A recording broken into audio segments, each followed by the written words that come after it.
Abertura. Fundo azul. Linha branca horizontal se divide em duas e forma um quadrado que logo se desfaz. Círculo se divide horizontalmente em outros coloridos que se desfazem. No centro, repórter Justiça.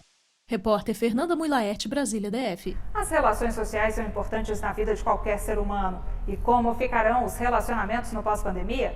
O Repórter Justiça desta semana vai mostrar que muitos casais decidiram se unir em meio à crise sanitária. Por outro lado, aumentaram os casos de divórcio no país. Você também vai conhecer histórias de quem tem feito de tudo para amenizar o tédio da fase. E ainda, a solidariedade do brasileiro mais aguçada do que nunca nesses tempos difíceis. 8 anos de namoro e uma expectativa grande pela nova vida que começaria em setembro de 2020. Mas a pandemia do novo coronavírus foi implacável e fez com que a Jéssica e o noivo precisassem adiar os planos. Não temos que mudar tudo, convites, caixa de padrinhos. Jéssica Sabrina Gomes, professora. Os bem casados, alguns doces também que já estavam prontos, temos que repassar para que tudo possa ser resolvido daqui para o dia 30 de janeiro. Quando a gente soube que teve que adiar, devido a toda essa pandemia, no momento ficamos tristes, claro, mas tudo na vontade de Deus. Então, agora estou com meu coração tranquilo e só esperando a próxima data. Da mesma forma que a Jéssica, outras 20 noivas pernambucanas que fecharam contrato com a Edna tiveram que mudar a data do casamento. A gente encontrou uma forma de dizer aos nossos clientes... Edna Franco Lira, gerente da Casa de Eventos. A festa dele vai ter o mesmo efeito, vai ter a mesma qualidade, entendeu? E que, na verdade, era necessário que houvesse essa mudança de data por conta de tão grande esse problema, né? Não é algo corriqueiro, não é algo simples. Então a gente tem que ter responsabilidade para que a gente possa fazer, né? Para a gente possa fazer os eventos dos nossos clientes com a maior calma, dentro do que foi estabelecido no contrato, para que todo mundo saia feliz, contente do que foi contratado. Em abril do ano passado, uma medida provisória estipulou critérios para o cancelamento de alguns serviços em razão da pandemia. Medida provisória 948. Segundo esta medida provisória, Arthur Rolo, os especialista em direito consumidores do eles têm um prazo de até 12 meses do término da pandemia para reagendarem os seus eventos. E os fornecedores vão ter que honrar esses eventos reprogramados em até 12 meses. O grande problema para os consumidores nestes casos é que, infelizmente, muitas empresas vão quebrar no meio do caminho, vão entrar em processo de falência. Para uns, adiar a cerimônia foi a melhor saída. Só que este casal de Barreiro, na região metropolitana de Belo Horizonte, não quis nem pensar nessa possibilidade. Assim que o cartório reabriu, tratou de oficializar a união.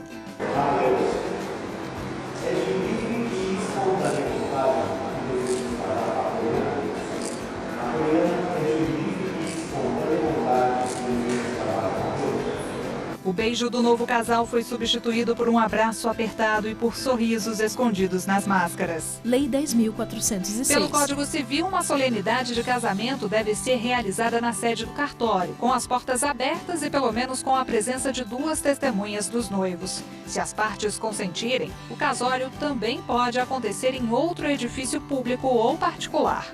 Em tempos de pandemia, saiba que as cerimônias virtuais são perfeitamente possíveis se todas as formalidades forem cumpridas. Quando o Elton e a Heloísa souberam desse detalhe, correram para marcar o grande dia. Heloísa Helena Galeno Coutinho, pensei 2 vezes, eu vou querer, porque, tipo, o que eu e ele, sentimos um pelo outro é tão forte que a gente resolveu que, de verdade, seria a melhor opção casarmos dessa forma, por videochamada. Mesmo que a gente quisesse, que as pessoas mais próximas, os familiares, os amigos estivessem conosco nesse momento tão importante, nós entendemos que não precisa somente estar perto, para sentir o carinho das pessoas. Independente da situação que você está vivendo, independente da situação que se encontra no nosso país devido à pandemia, temos uma esperança, a esperança de sermos felizes a qualquer forma, a qualquer custo. O responsável pela celebração foi o Leonardo. Juiz de paz há 6 anos, ele foi o primeiro em Minas Gerais a fazer um casamento nesses moldes. O casamento virtual acontece da seguinte forma. Leonardo Miguel de Lima, juiz de paz. Ele é gravado pelo cartório e essa gravação da cerimônia, que ocorre nos mesmos moldes do casamento presencial, com troca de alianças, inclusive, essa gravação, né, da aferição da vontade livre das partes, né, ao se casarem, e a presença e a identificação dos noivos da testemunha, isso tudo fica gravado, e essa gravação, ela substitui a assinatura dos noivos. É a busca pela felicidade que tem movido muitos pombinhos com objetivos comuns. Um sentimento que, segundo esta psicóloga, deve ser cultivado. Qualquer decisão, no entanto, precisa ser bem pensada.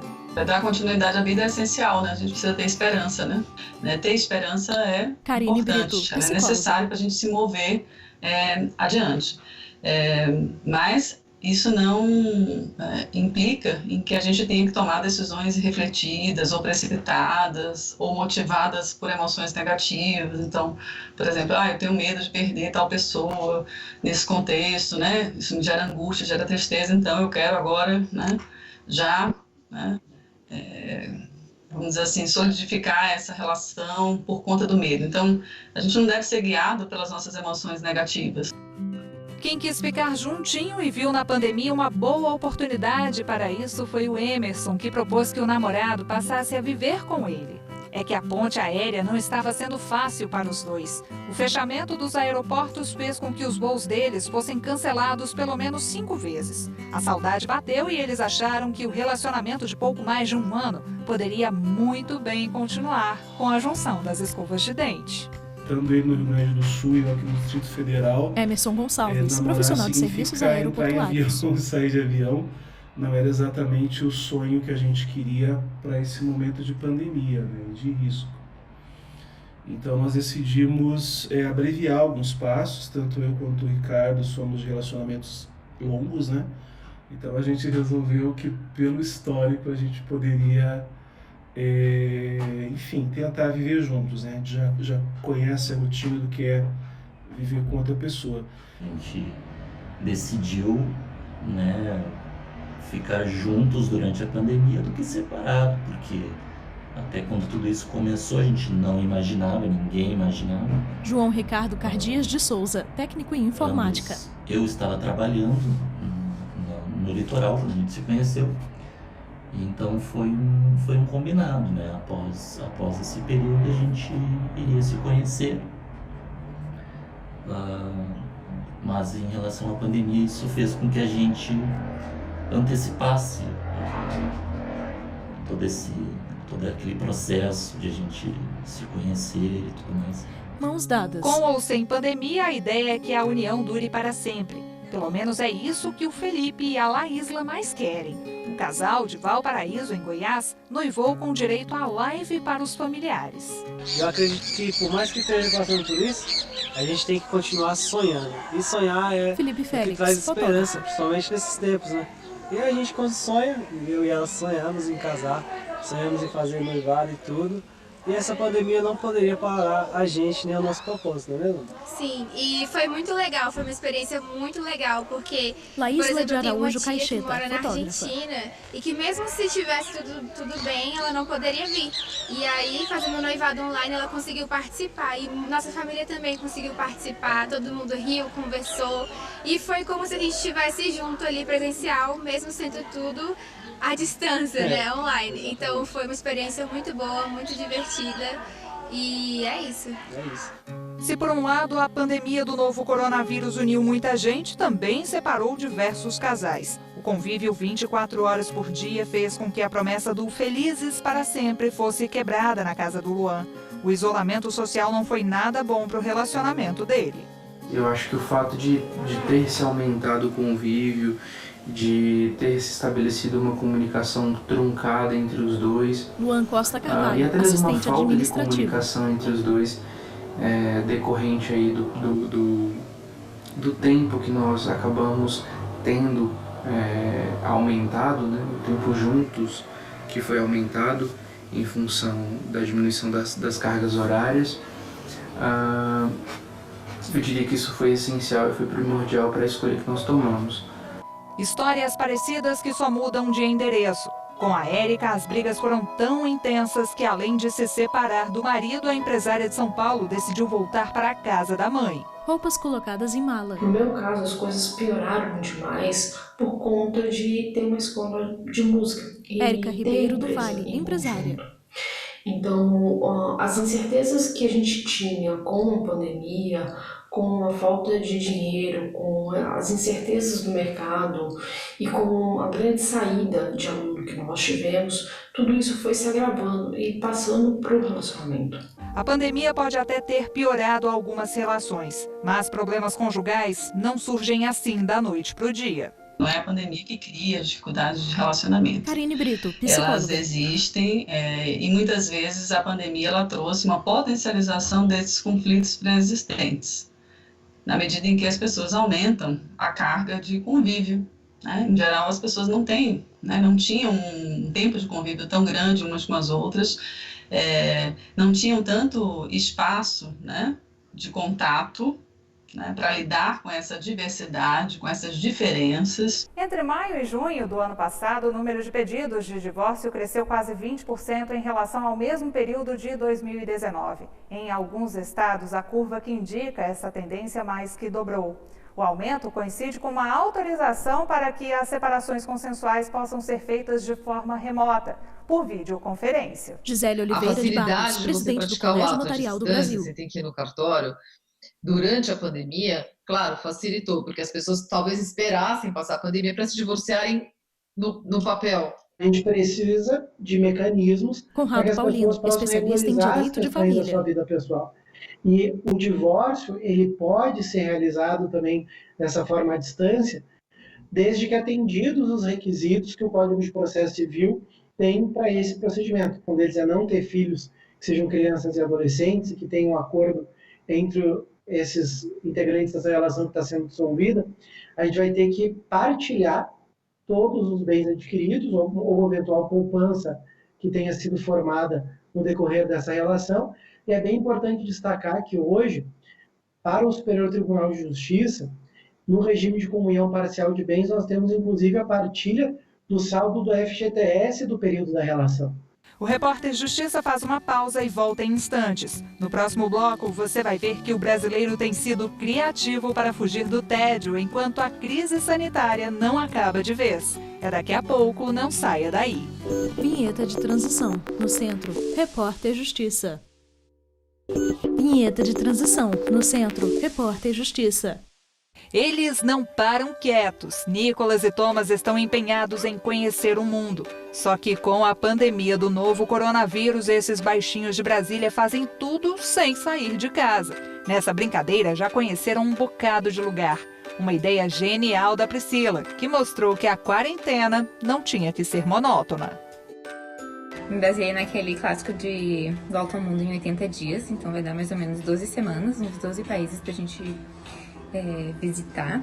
Uma farra leve com muito conteúdo. Eles aprendem sobre culinária, cultura, religião. A gente procura algumas palavrinhas, algum desenho animado, uma coisa de criança, típico de lá, para eles poderem vivenciar um pouco dessa cultura, fazer algumas coisas aqui em casa e ocupar o tempo.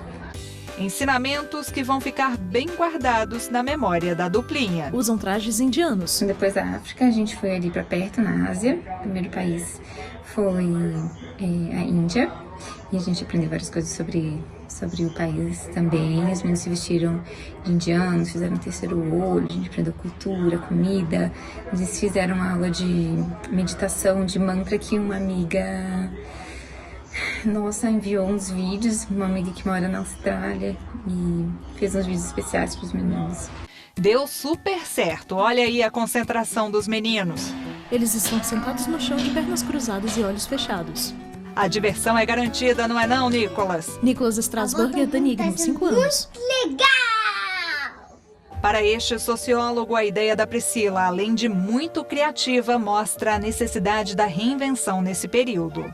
Todo momento de readaptação é um momento muito delicado. Luiz Otávio O Teles, momento de Assunção, readaptação sociólogo. é um momento sempre muito difícil, muito complexo, especialmente quando é um processo dessa dimensão e dessa complexidade, como é uma pandemia. Então, a primeira coisa que eu acho que é bom ficar atento é que a gente está vivendo um momento de desintegração social, no sentido de eu não sei como lidar com esse novo universo que está posto diante de mim. Você tem que se reinventar, está muito em moda. Faz sentido a palavra, né? E olha que bacana, tem pai e mãe aí sem ideia de brincadeira para a criançada? Se a resposta é sim, a palhaça rubra dá uma ajudinha. Algumas asas à imaginação. Se dobra, ó. Com papel dobrado em várias partes, a palhaça rubra simula o abrir e fechar da boca com as mãos e o papel. Come, come! É a coisa mais gostosa brincar de come, come, tá vendo? Como ele vai se desconstruindo. Ó. Ela desdobra um papel, de um lado a desenhos, de outro dicas de improviso. Dicas de improviso pra gente brincar. Quer ver como é que se faz isso? Vou te mostrar. A gente inspira e dá dicas de atividades que possam ser feitas no lar. Lu Lopes, palhaça com a rubra. família toda participando e que seja divertida, alegre. São práticas de brincadeiras que tem como princípio a gente, nós, o nosso organismo sendo o brinquedo mais ninja que existe. A nossa casa, nossa família pode ser um parque de diversões.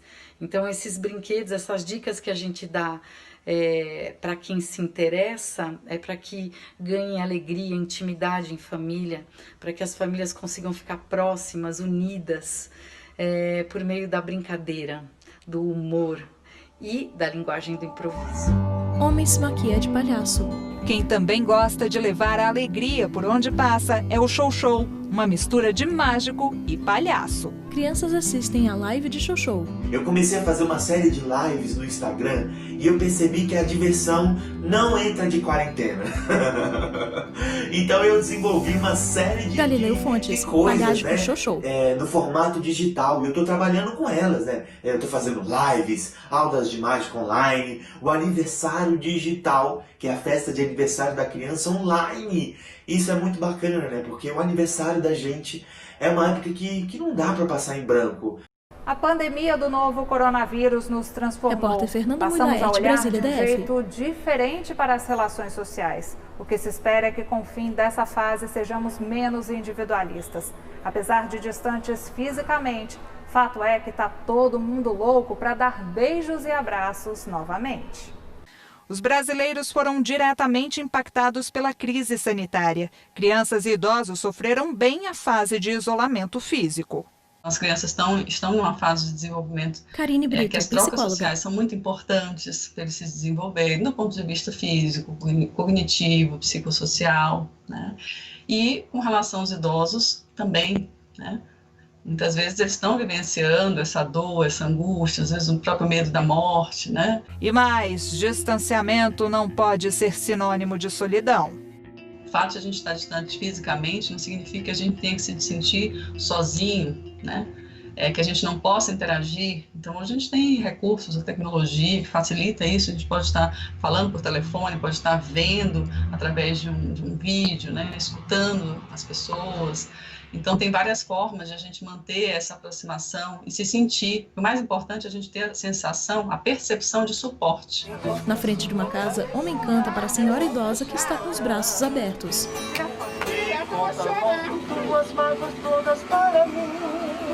Falando em suporte, você vai conhecer agora uma turma que tem levado carinho, afeto e música para os mais velhos em Belo Horizonte. A ideia foi do Centro de Referência da Pessoa Idosa da capital mineira, que está fechado para visitas desde o início da pandemia. No Dia dos Avós, por exemplo, professores e voluntários decidiram surpreender com uma serenata emocionante. Leandro Campos, coordenador do Centro de Referência da Pessoa Idosa. Pensado cuidadosamente por toda a nossa equipe, de forma a localizar pontualmente pessoas atendidas pelo equipamento que no contexto de pandemia dificilmente estavam sendo alcançadas pelas atividades de modo virtual. Nos colocamos numa ação cooperativa com parceiros do Conselho Municipal de Idosos, como o IPPE e o Instituto de Defesa Coletiva, em trânsito até essas pessoas numa carreata solidária. procurando, claro, as devidas medidas de distanciamento social para zelar pela proteção dos profissionais envolvidos e também das pessoas idosas que iriam ser beneficiárias dessa ação. Vocês são um anjo do céu. Só Deus para Angela Dias, aposentada. Vocês, com muito carinho e muito amor. Tô morrendo de saudade de vocês, gente, do ZNP. Amo demais. Gilda de Fátima da Cruz, aposentada. Assim, uma vida. Homenagem para os mais velhos e para quem ainda nem nasceu. Imagens, arquivo Douglas pessoal. e a Sheila esperam uma menininha. Usaram as ferramentas de vídeo e tecnologia para contar a novidade aos amigos e familiares e, com isso, aproximar quem está longe fisicamente. Após fotos do casal, imagens do ultrassom de Sheila, onde se percebe a silhueta de um bebê deitado de costas. Uma forma da gente poder reunir, mesmo que virtualmente, os nossos amigos, né, respeitando o distanciamento social, Douglas respeitando da Silva, todas as medidas aí de proteção e de saúde. É uma forma da gente fazer essa reunião, da gente poder brincar, da gente poder se divertir e da gente poder compartilhar essa alegria que a gente está sentindo nesse novo momento, nesse novo normal que nós estamos vivendo por conta da pandemia do novo coronavírus. A mamãe de primeira viagem ainda sofre um pouco com essa fase, mas sabe que o momento da gestação deve ser sempre celebrado. Sheila Almeida, jornalista. É diferente, não tem como negar que é diferente. Não é como receber um abraço, mas poder celebrar cada momento, mesmo no período de pandemia, eu acho que é muito importante, porque se a gente deixar de sentir o que é bom por conta dos fatos ruins, acho que a gente perde a esperança na vida. E não tem como perder a esperança na vida quando a gente está gestando uma. Então, a gente prefere comemorar em todos os sentidos, em todos os momentos. O Repórter Justiça vai para um rápido intervalo. No próximo bloco, você vai ver que mesmo em tempos tão difíceis, o brasileiro não deixou de ser solidário. Não saia daí que a gente volta já. Vinheta de transição. No centro, Repórter Justiça. Vinheta de transição. No centro, Repórter Justiça. Repórter Fernanda Mui-Laerte, Brasília, O mundo DF. foi pego de surpresa por um vírus altamente letal. Já estamos há quase um ano convivendo com o novo coronavírus. Nesse período, você viu que fomos forçados a uma reinvenção. Mesmo diante do caos, o brasileiro não deixou de ser solidário. O Repórter Justiça mostra agora histórias de pessoas que unidas fizeram a força e a diferença nesse momento tão difícil para todos. A paz do céu pague vocês em dobro. Muito obrigado. Amém. Só vitória. Bom apetite, meu querido. Deus te abençoe. Obrigadão. As marmitas são distribuídas aos moradores de rua. Uma produção acelerada, pelo menos 500 quentinhas numa leva só. Para muita gente, essa aqui é a única refeição do dia. A cozinha de onde saem todas essas alimentações caprichadas fica no Chapéu Mangueira, comunidade carente do Rio de Janeiro. Apesar das dificuldades econômicas, os moradores são extremamente solidários. Voluntário leva refeição a morador de rua. Tem pessoas que são despejadas. Carlos Fontes, tem cozinheiro. pessoas, sabe, tem criança. E a gente não aguenta quando chega lá para já, porque você olha a felicidade daquelas pessoas em receber o mínimo. Porque o mínimo para alguns são muito para outros. A gente não temos nada, estamos aqui, ó, somos todo morador da favela, todo mundo morador do morro. Aqui as pessoas vêm e doam. Cerca de 100 mil pessoas vivem hoje em situação de rua no país. O número só cresce. A maioria desses brasileiros vive em São Paulo, Minas Gerais e no Rio de Janeiro. São homens, mulheres, crianças e idosos que precisam de comida, remédio e cuidados sanitários. E o que leva um povo a ser tão solidário? Quanto mais tu entrega o que tu Miriam não Grossi, tem, cientista mais social. também tu constrói redes de relações, laços sociais. Diferentemente das camadas médias e das elites do Brasil, que se sustentam pela força do dinheiro, do recurso que tem, quando nós estamos em grupos que não têm recursos financeiros, é justamente essa economia da dádiva que é a economia que produz, né, a sustentação de grandes comunidades. No Rio Grande do Sul, quem faz das ruas moradia também está tendo o que comer. Cada refeição nutritiva vem com mensagens de carinho e incentivo. As marmitas são produzidas pelo projeto Cozinha Solidária, composto por magistrados do Tribunal de Justiça Estadual. Magdele Machado, juíza, Tribunal de Justiça do Rio Grande do Sul. Aí o Cozinha Solidária é isso. amor, Joy Kerber, advogada, solidariedade, empatia, esperança. Então, bom apetite! Aos domingos, quando o grupo coloca mesmo a mão na massa, cada voluntário consegue fazer pelo menos 20 pratos. Marmitas na mesa. Aqui em casa, há 4 finais de semana Patrícia Leitner, juíza, Tribunal de Justiça do Rio Grande do Sul. Então, juntos, eu e meu marido, a gente está fazendo comida e levando um pouco de carinho para tentar ajudar o pessoal nesse momento difícil. Na casa da desembargadora Thaís Coutinho, a família inteira ajuda na produção. A gente está aqui em Porto Alegre. Thaís Coutinho, desembargadora, Tribunal de Justiça do Rio Grande do Sul. Menos assistidos nessa pandemia. Quem não tem tempo de cozinhar se dedica de outra forma. Doações chegam o tempo todo. Mensagens nas marmitas. Nós estamos aqui fazendo o que gostamos e Gladys Pittini, juíza, ajudando Tribunal de Justiça do Rio Grande do Sul. A ideia é que esse grupo continue e eu tenho certeza que vai continuar. E não só nesse momento. Da Casa dos Magistrados, as marmitas seguem fresquinhas para o coletivo Prato Feito das Ruas. O trabalho envolve centenas de pessoas. Uma grande corrente do bem no combate à fome e à miséria. Todos os domingos eles nos trazem em torno de 400 marmitas. Rose Carvalho, e a gente está entregando também nas periferias. Hoje essas marmitas que estão aqui, elas vão ser distribuídas na comunidade Timbaúva, aqui no Rubem Berto, em Porto Alegre. Então é amor em forma de carinho. Uma outra iniciativa tenta minimizar os impactos negativos da pandemia do novo coronavírus. A Central Única das Favelas leva comida à mesa daqueles que, durante o isolamento, passam dias longos de fome e desemprego. Tá aqui, eu agradeço. E esses são os meus filhos. Carmen Lúcia do Nascimento Araújo, então, dona de casa. Nós só temos a agradecer. Posso explicar para o outro lado? E o que é que nós diremos?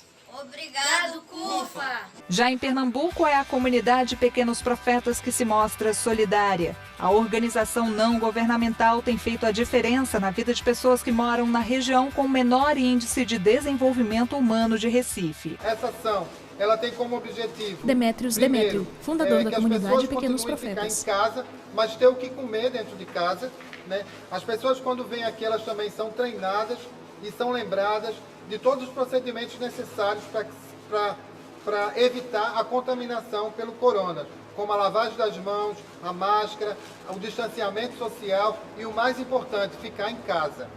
Os beneficiados não escondem a alegria ao sair da sede da ONG com uma cesta básica recheada de alimentos.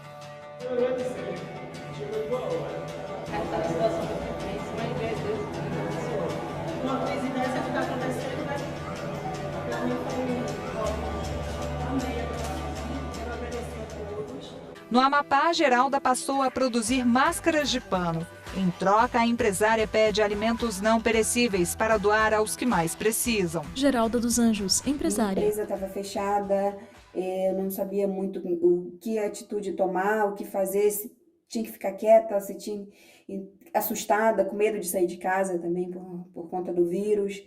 Então, eu resolvi arregaçar as mangas e confeccionar essas máscaras. Essas máscaras são feitas de algodão, tá? São feitas de tecido, lavável e reutilizáveis. E comecei a trocar no estúdio com as pessoas. E agora eu tenho alguns pontos espalhados no meu bairro. Panificadoras, mini boxes e até as guaritas dos condomínios, as entradas dos residenciais. E é assim para me ajudar a coletar mais alimentos. E a lista é muito grande, todos os dias eu recebo pedido de ajuda. Então eu tento doar o meu máximo, fazer o melhor. Na mesma pegada, o Bruno, em Goiânia, deu vida ao projeto Autoimune. Ele vende máscaras de pano. Com o dinheiro que arrecada, mantém a fabricação intensa e ajuda a outras pessoas. Nosso objetivo aqui, o nosso intuito é esse, Bruno Moreira, arrecadar fundos para poder, através desse dinheiro, montarmos cestas básicas e doarmos para famílias que estão carecendo, de algum alimento, e também na fabricação de novas máscaras para poder doar também para as pessoas que estão precisando. Com esses exemplos que aquecem o coração, a gente termina o Repórter Justiça. Para rever este e outros programas, basta acessar nosso canal no YouTube, TV Justiça Oficial. Tem uma sugestão de reportagem? Nosso e-mail é reporterjustiça@stf.jus.br. Obrigada pela companhia de sempre, um feliz ano novo e até a semana que vem. Créditos finais. Produção Marcela Luiza. Reportagem Fernanda Mulaerte. Edição de texto Fernanda Mulaerte. Cabelo e maquiagem Eliane Neres. Figurino Thalita Oliveira. Cinegrafia Lúcio Ribeiro. Assistência técnica Paulo Paz. Edição de pós-produção Diego Galeotti. Videografismo Lucas Matias. Audiodescrição Visuáudio. Roteiro Kainan Leão. Narração Ana Luísa De Franco. Núcleo de programação Rosa Lazzi. Núcleo técnico Fábio Guedes. Núcleo de produção de programas Flávio Soledade. Supervisão Coordenadoria de Gestão da TV e Rádio Justiça. Secretaria de Comunicação Social STF. Realização TV Justiça Essencial 2021.